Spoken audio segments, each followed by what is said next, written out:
আসসালামু আলাইকুম।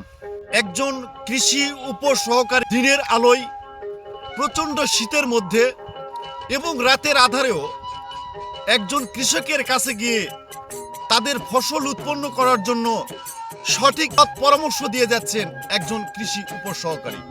আমার পাশে যাকে দেখতে পাচ্ছেন একজন কৃষি উপসহকারী, আপনারা অনেকেই তাকে চেনেন। আজকের এই সবুজের মাঠটি হলুদের সমারোহে চারিদিকে যেন মৌমাছির ভনভন শব্দে যেন মুখরিত হয়েছে। নওগাঁ জেলার রানীনগর উপজেলার ২ নম্বর কাশিমপুর ইউনিয়নের নগর ব্রিজের দক্ষিণ পাশের এই মাঠটি অপরূপ সাজে সাজিয়েছে।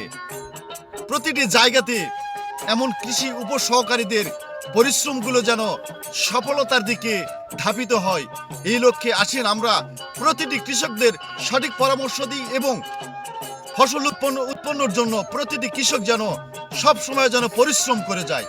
সকল কৃষক যেন ভালো থাকে, সুন্দর সুস্থ থাকে। ধন্যবাদ সকলকে। আসসালামু আলাইকুম।